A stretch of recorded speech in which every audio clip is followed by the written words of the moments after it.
ain't heard nothing. You want to hear Toot Toot Tootsie? Right, hold on.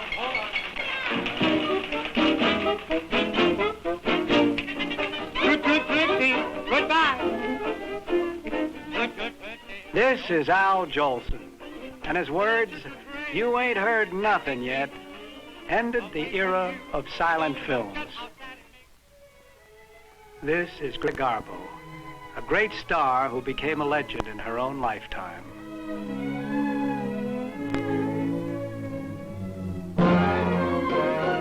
This is Ben-Hur, produced in 1926, one of the most exciting movies of all time.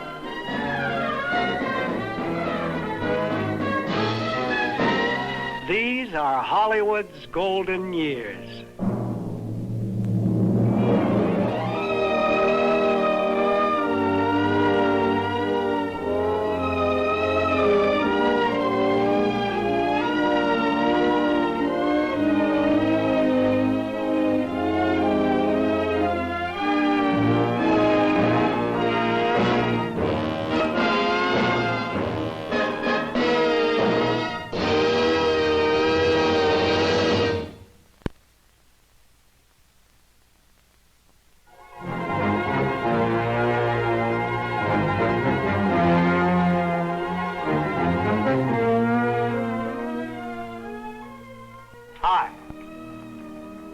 Kelly.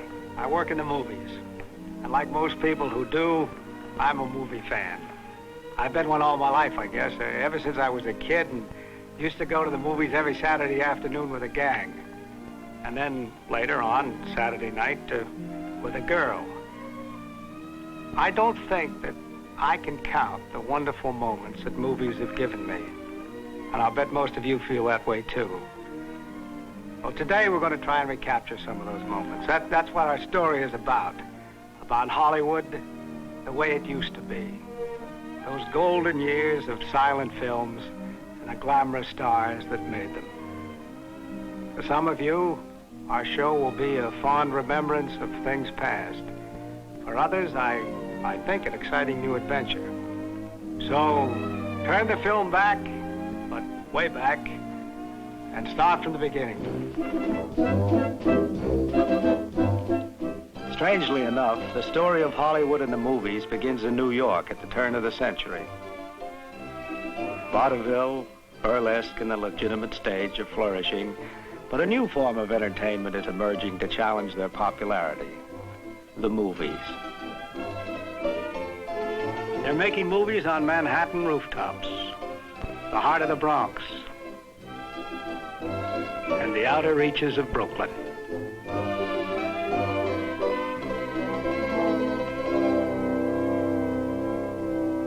From the very first, movies are popular. Large audiences throng to the early theaters. The admission price is a nickel. It's new, it's fun, and anyone can afford to go to the Nickelodeon.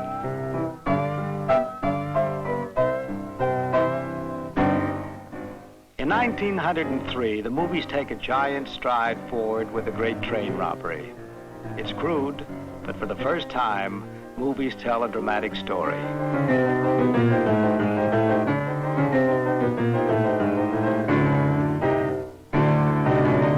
This classic Western, shot in the wilds of New Jersey, is an overnight box office smash. Now movies are no longer a fad. Movies are big business. Thomas Edison, given principal credit for the invention of the movie camera, assembles the major film companies of the day. They plan to monopolize the film business by eliminating all competition. Harassed by this newly formed trust, the independent movie makers flee west to California. Legend says for the sunshine, but the truth of it is, most of them come to be close to the Mexican border, to escape lawsuits and injunctions. On the outskirts of Los Angeles, they settle in a small rural community called Hollywood, where the reception is somewhat less than enthusiastic.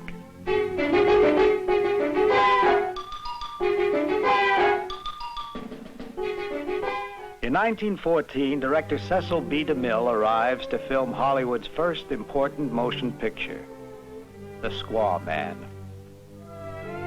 Within a few years, the majority of the film companies follow, and Hollywood becomes a center of motion picture production.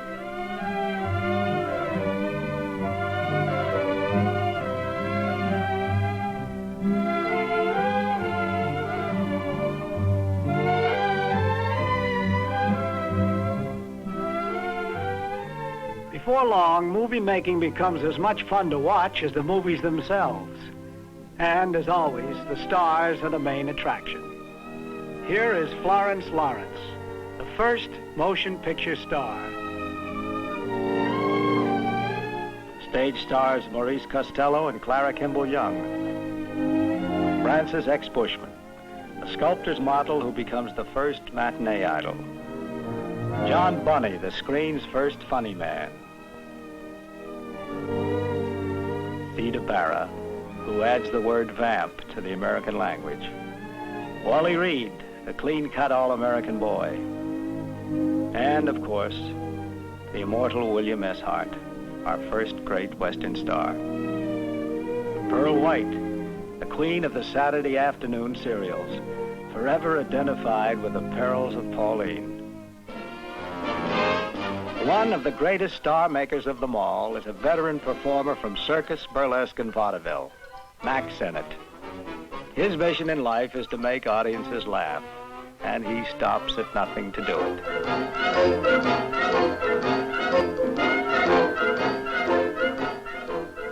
He produces zany comedies on a furious assembly line basis, and, in the process, discovers many great stars. Among them, Mabel Normand and Fatty Arbuckle. Ben Turpin, Wallace Beery and Gloria Swanson, Carole Lombard, one of the screen's brightest comedians. With his lovely bathing beauties, Sennett introduces cheesecake to the movies. They never went into the water. They were too busy posing for publicity shots. But pretty girls are only a part of the wonderful world of Mack Sennett.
David Wark Griffith, one of the greatest directors the screen has ever known. He gives the movies respectability and a language of its own. Fade out, split screen, long shot, close up. He develops and perfects these exciting visual techniques. Edison may have supplied the mechanical tools, but Griffith uses them to mold motion pictures into the only art form created in the 20th century. D.W. Griffith's Birth of a Nation, the first film masterpiece, opens in 1915. This epic of the Civil War takes audiences by storm, and they willingly pay the unheard-of admission price of $2.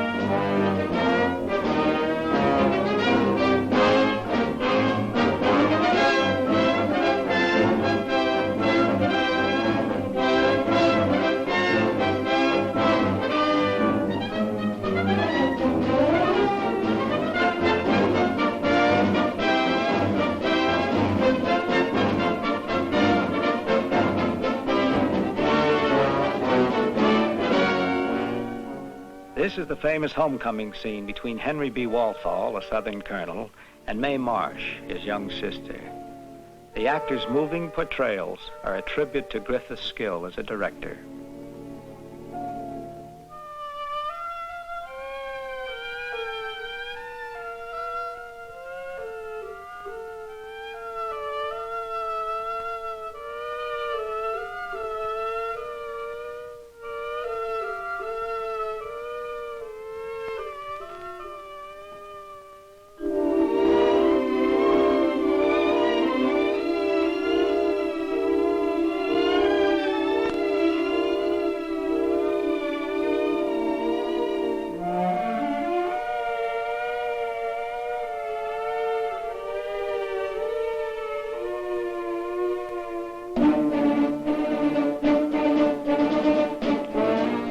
Scenes of the Ku Klux Klan are to mar Griffith's triumph. His sympathetic treatment of the Klan arouses furious controversy. Many newspapers attack him, and when the picture opens in New York and Boston, riots break out. Griffith himself is bewildered and shocked by this reaction. To make amends, he resolves to create an epic movie of man's inhumanity to man, a cinema sermon against bigotry through the ages. He calls it Intolerance.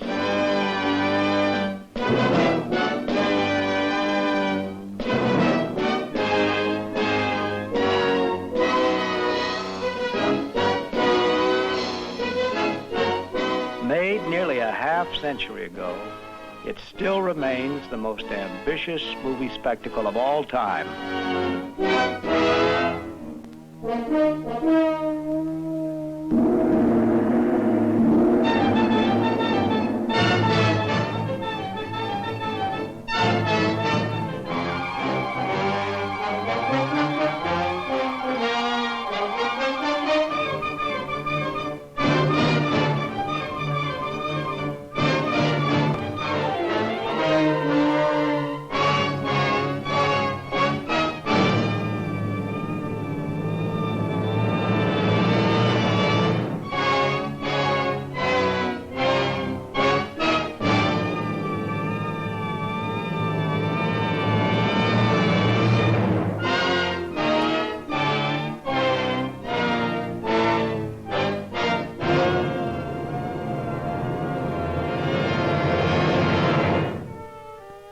The end of Griffith's story is not a happy one.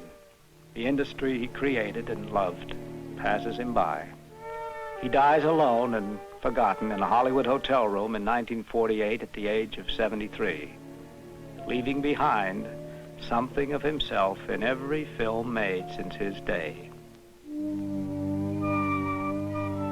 But his stars remember him. Lillian Gish, Richard Barthelmess, and Mary Pickford. Mary Pickford, America's sweetheart. Discovered by D.W. Griffith, she becomes the most popular star of the silent era, and for 14 years, the most popular woman in the world, with an indefinable quality about her, something more than a girl, yet not quite a woman. Mary has a certain youthful exuberance that makes the country take her to its heart. Here in a scene from Rags with Marshall Nealon, she portrays the tender innocence of young love.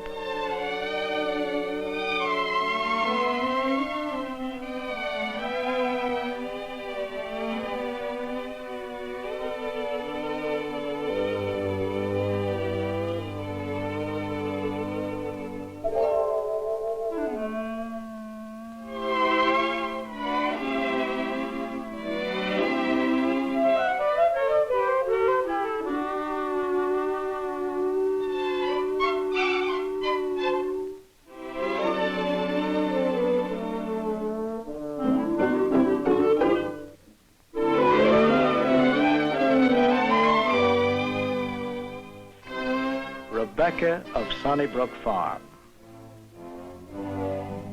Another side of Mary, the adorable but impish little girl.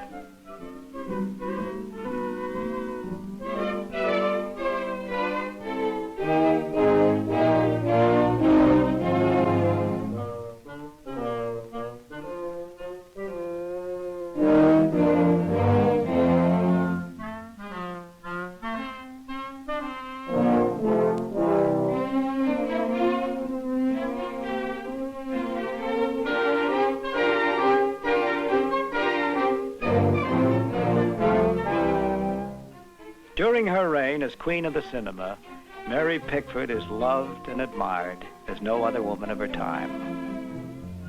With a combination of a fabulous movie salary and uncanny business ability, she rapidly becomes the wealthiest actress in motion pictures. Mary Pickford has everything a woman can want: fame, fortune, and, as a husband, Hollywood's most dashing leading man, Douglas Fairbanks.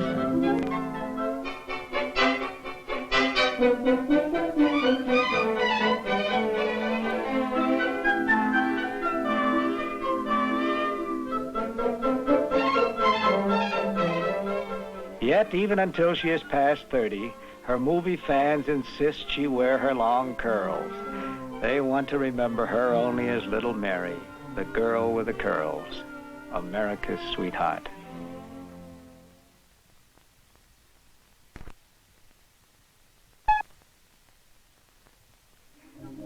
In 1914, an English music hall performer shuffles onto the American screen to rival Mary's popularity.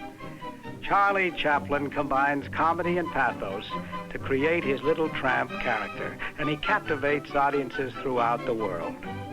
Hired by Mack Sennett at $150 a week, within only a year, Charlie's weekly salary zooms to $10,000. Films of Chaplin's, like The Pawn Shop, are hailed by critics as comic masterpieces.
Charlie Chaplin becomes the comedy sensation of his time. His name becomes a household word. Children play with Chaplin dolls. Adults imitate the Chaplin walk, even his good friend, Douglas Fairbanks.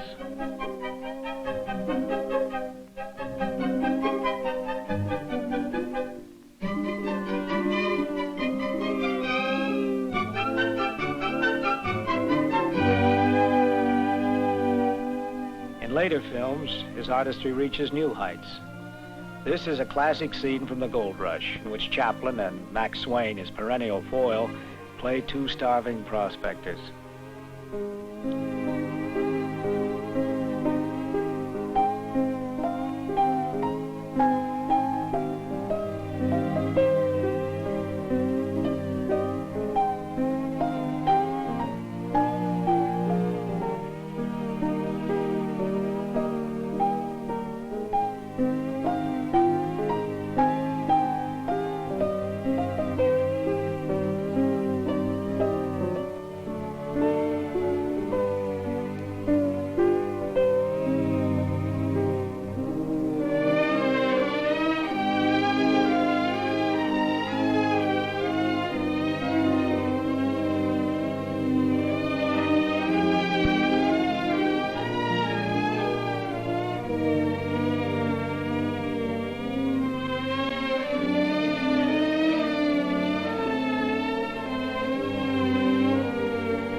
Although events in his personal life are to make Charlie Chaplin a perpetually controversial figure, his comic genius remains unchallenged.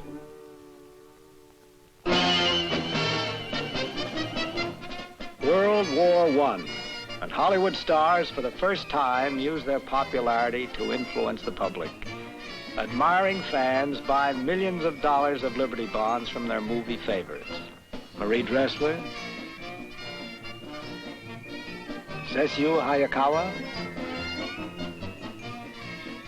Douglas Fairbanks, and Mary Pickford.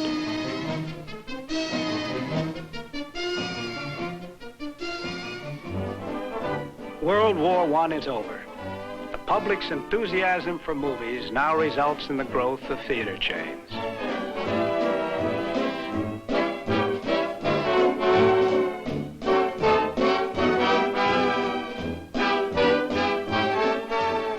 The Nickelodeon is replaced by ornate movie palaces. Delighted patrons sink ankle-deep into oriental rugs, and ushers dress like admirals and march like West Point cadets. To meet the demand for more films, the production companies build giant studios, walled-in cities, employing thousands of people. Heading these financial empires are powerful tycoons, Zucker and Lasky, Schenck, Mayer, Thalberg, Laemmle, and Fox. Pretty girls and handsome young men flock to the glamour town, seeking fame and fortune. For show business people, Hollywood is now the big time.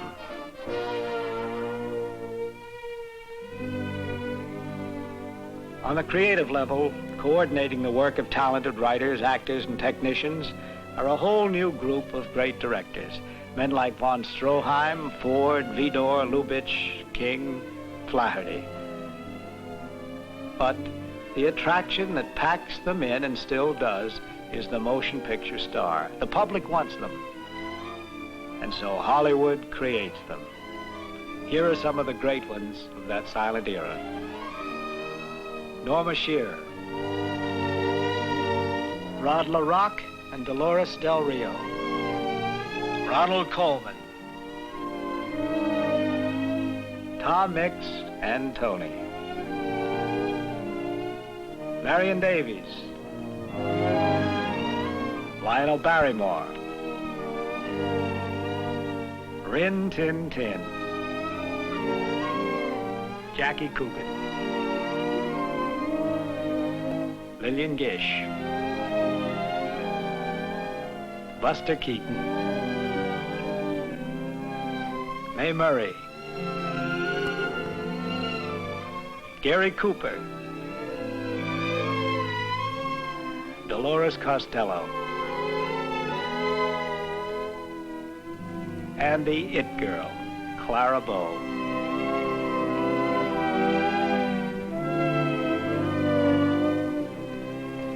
They were all wonderful. No star is to have greater romantic appeal than Rudolph Valentino. He leaves his native Italy at the age of 18 to seek adventure in America. He finds work as a gardener, dishwasher, nightclub dancer, and finally, bit actor in Hollywood. Valentino's first parts are small and unrewarding. He plays cheap gangsters and smooth villains. But gets his first break. He is chosen for the lead in The Four Horsemen of the Apocalypse. His famous dance sets female hearts a-fluttering, and the tango craze begins.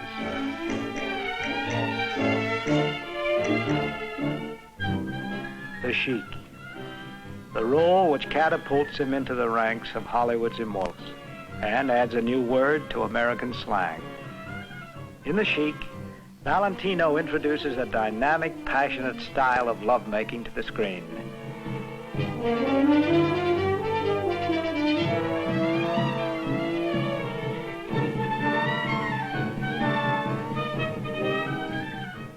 Although millions of females are wild about Rudy, there are only three great loves in his life.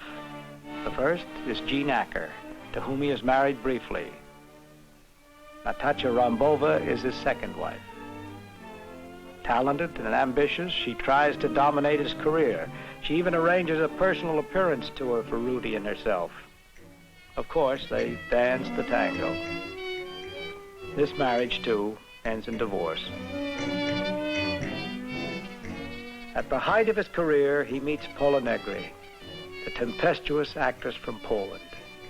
She used to be the last great love of his life.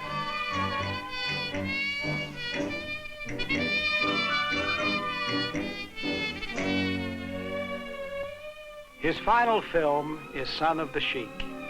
This torrid scene with Vilma Banky proves to be the most memorable of his career.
Suddenly and tragically, at the age of 31, Rudolph Valentino dies. His funeral is New York's biggest, gaudiest, and most hysterical. 90,000 people trample each other to surge past his open coffin. Although his meteoric career has lasted but 5 years, to this day, scores of mourners still appear at his Hollywood graveside, including the legendary Lady in Black. They keep alive the spark of romance, which the silent screen's greatest lover had once lit in their hearts. One star leaves, another arrives. Greta Garbo comes to California in 1925 as a protege of the great Swedish director Maurice Stiller. Garbo made her acting debut in Stockholm at the age of 16 in advertising films for a department store and a bakery. These rare pictures gave little indication that she would someday become the screen's classic beauty. In Hollywood, studio officials are at first unaware of her talents. They subject her to the typical starlet buildup. But through it all, she maintained an aloof dignity and a reserved nobility. The film that brings her to stardom is Flesh and the Devil. Here, in her famous love scene with John Gilbert, she brings to the screen her mysterious, almost magical beauty.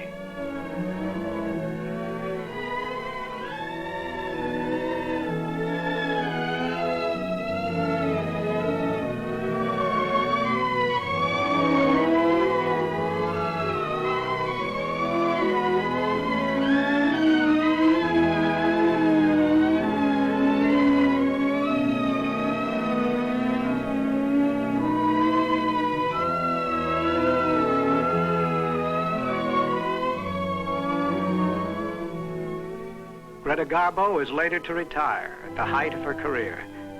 But even in retirement, her magnetic appeal lives on as she becomes a legend in her own lifetime.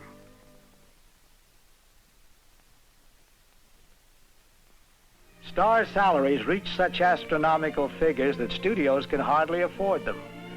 3 of the highest paid, Fairbanks, Pickford, and Charlie Chaplin, joined director D.W. Griffith to organize their own company, United Artists. The head of Metro makes the comment, "The lunatics have taken charge of the asylum."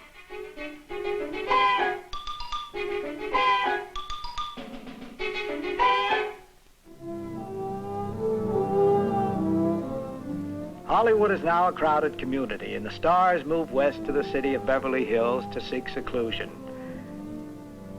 They elect their own beloved Will Rogers as honorary mayor.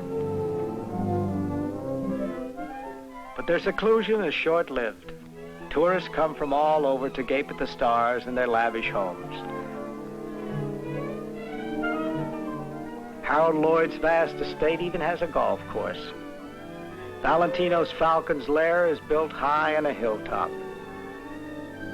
And Mary and Doug's Pick Fair becomes the undisputed center of Hollywood's social life. The stars become Hollywood's royalty, and Gloria Swanson is one of the movie's most adored queens. This is her memorable return to Hollywood as the wife of a French marquis.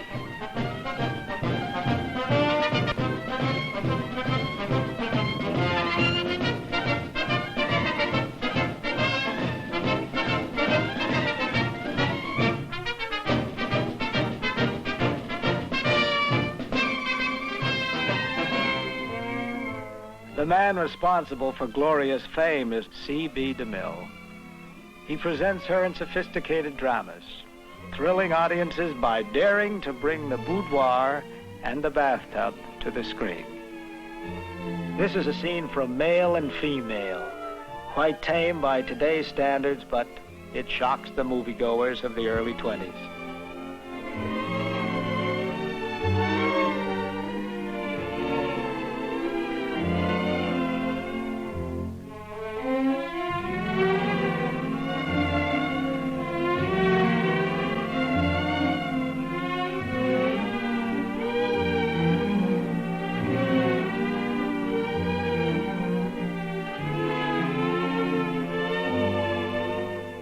DeMille's adult films lead to imitators.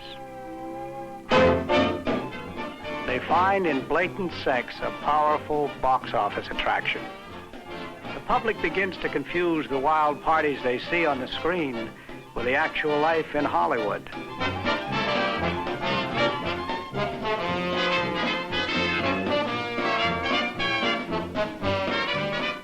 Then 3 Hollywood scandals rock the nation.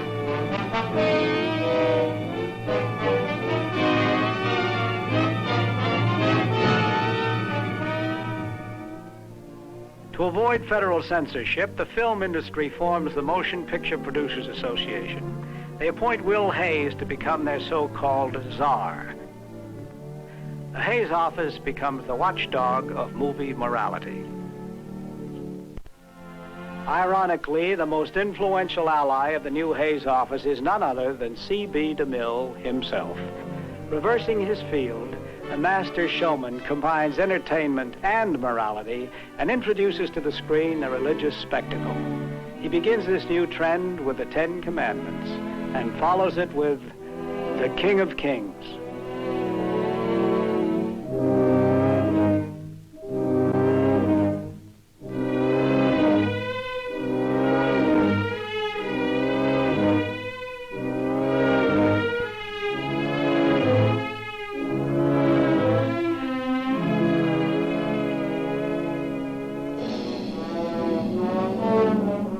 Another great religious epic of the era is Ben-Hur, starring Francis X. Bushman and Raymond Navarro.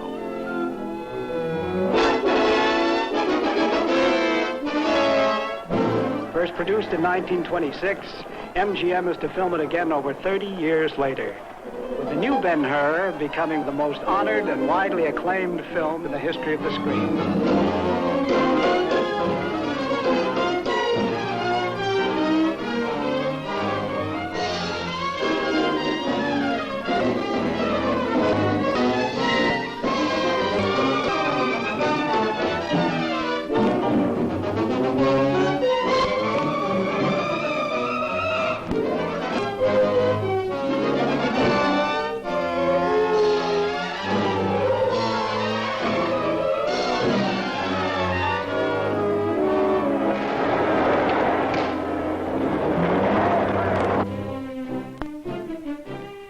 Golden years of Hollywood.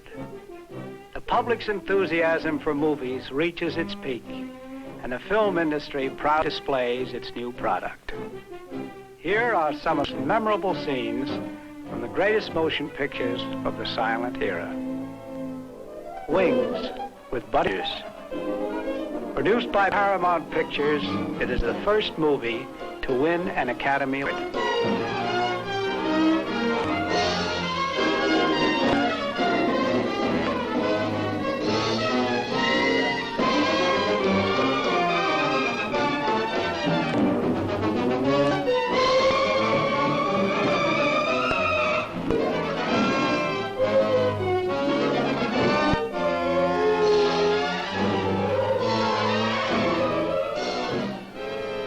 John Barrymore in Dr. Jekyll and Mr. Hyde.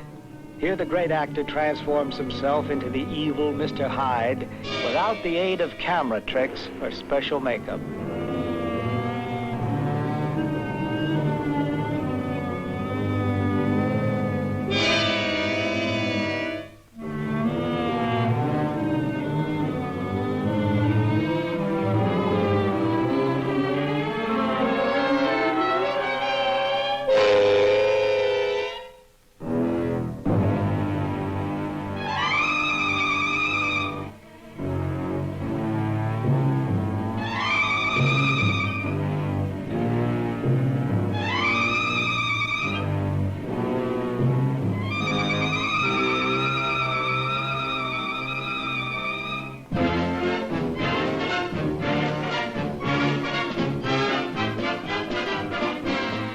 Joan Crawford dances her way into stardom in one of the best of the Jazz Age films, Our Dancing Daughters.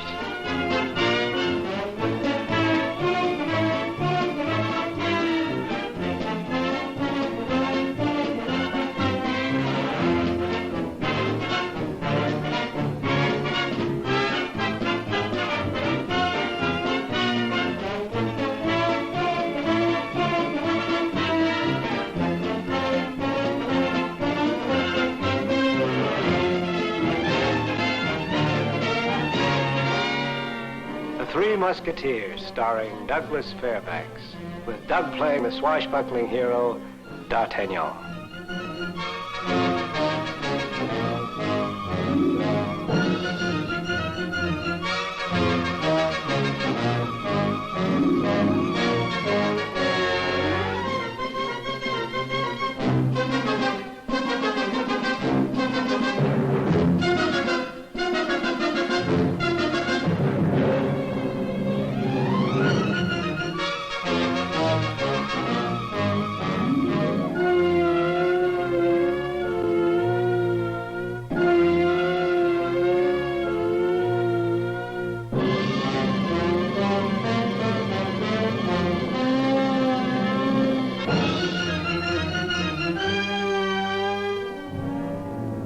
Hunchback of Notre Dame shows one of the 1,000 faces of that master of makeup, Lon Chaney.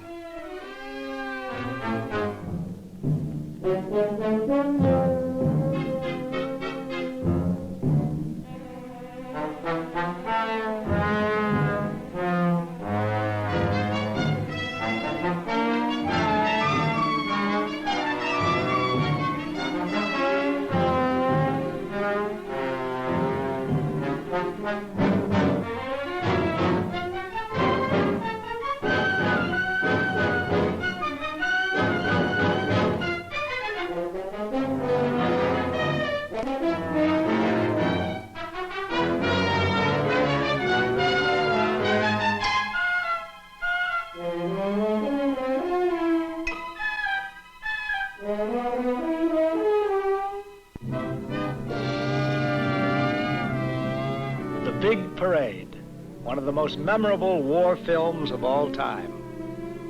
This is the farewell scene between John Gilbert and Renée Adorée.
station QRSA.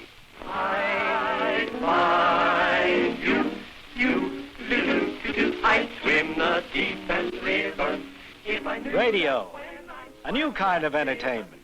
It's fascinating and it's free. Result, a drastic effect on the movie box office. Except for the big pictures, theater attendance falls off and studios are forced to cut down on production. It's 1926 and Hollywood is really in trouble. At this time, representatives of the Bell Telephone Laboratories offer the major studios a new process for putting sound into film. It's called Vitaphone, but the companies show no interest. So the Bell engineers then approach Warner Brothers, a small studio on the brink of bankruptcy. The Warner Brothers decide to take a chance. They see a potential in the future of sound, and so they invest in the Vitaphone process.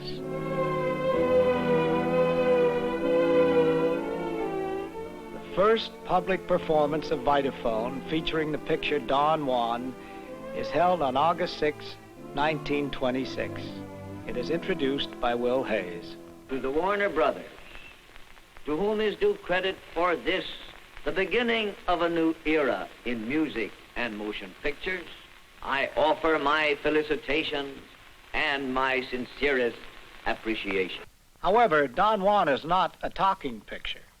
The film uses only sound effects and background music. The magnificent voice of its star, John Barrymore, is never heard.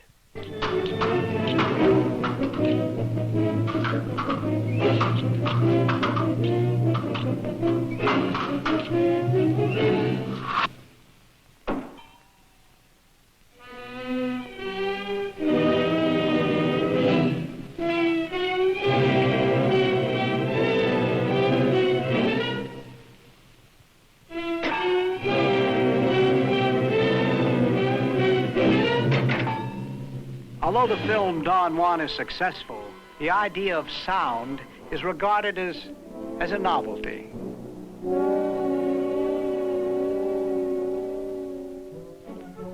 In Hollywood, shooting of silent films continues. The major companies are not impressed with Vitaphone. They have too much money tied up in production of silent films to experiment with a passing fad. It appears sound is a failure. But the Warners grimly continue to make a few Vitaphone shorts. And as the year progresses, box office receipts begin to show them that wherever the sound shorts play, business picks up. So they decide to take the big gamble with sound. Warner Brothers will make the first feature-length talking picture. They round up all their capital and approach Al Jolson, Broadway's biggest musical comedy star, to play the lead in The Jazz Singer. Friends and agents warn Jolson not to accept the role. Why risk his career on a gimmick, they ask him. But Jolson likes the idea that his voice will reach an audience of millions. He agrees to play the Jazz Singer.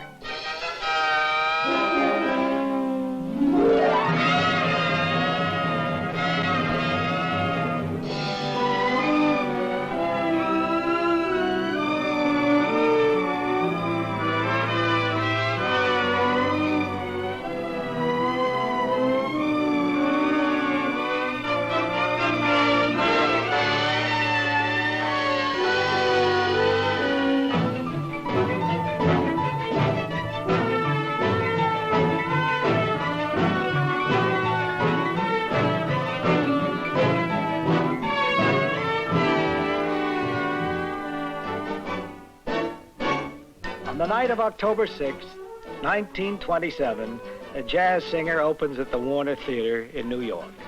A great deal is at stake. The Warner Brothers are facing bankruptcy. Jolson is risking his reputation on a so-called gimmick. And unless The Jazz Singer is successful, the coming of sound could be delayed for years. The entire motion picture industry breathlessly awaits audience reaction to the screen's first feature talking picture.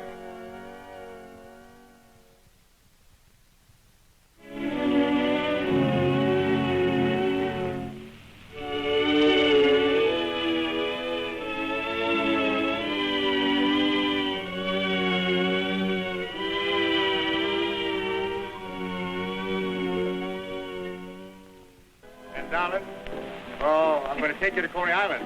Yeah? Yes, I'm going to ride on the shoot-to-shoot. Oh, And, you know, in the dark mill. yeah? Ever been in the dark mill? Oh, no, I wouldn't. Well, with me, it's all right. I'll kiss you and hug you. You'll see if I don't. Now, Mama, stop now. You're getting kittenish. Mama, listen, I'm going to sing this like I will if I go on the stage, you know, with this show. I'm going to sing it jazzy. Mammy, Mammy, the sun shines east, the sun shines west, but I know where the sun shines best. Mammy, Mammy, my heartstrings are tangled around Alabama. I'm a-comin'. Sorry, I made you wait. I'm coming. I hope and trust I'm not late. Mammy, Mammy, I'd walk 1,000,000 miles for one of your smiles. Oh, my Mammy, oh. Mammy, my little Mammy. The sun shines east, the sun shines west, but I know where the sun shines best. It's on my Mammy I'm talking about, nobody else's. My little Mammy, my heartstrings are tangled around Alabama. Mammy, I'm coming. I hope I didn't make you wait. Mammy, I'm coming. Oh, God, I hope I'm not late. Mammy, don't you know me? It's a little baby. I'd walk 1,000,000 miles for one of your smiles. For my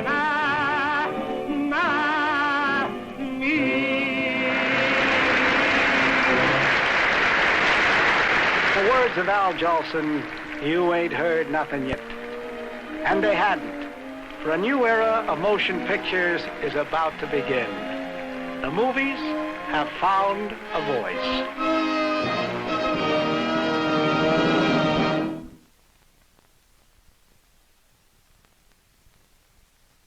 A lot of people were sad to see the silent era end. Those years when Hollywood and the movies grew up. I only wish we would have had time to show you a lot more. There were hundreds of great stars and thousands of fine pictures. Those were truly Hollywood's golden years. I do hope that we've been able to recapture some of their warmth, their excitement, and romance. Well, someday soon, let's get together again. We're going to do the same thing with the talkies. And until then, goodbye. Oh, see you at the movies.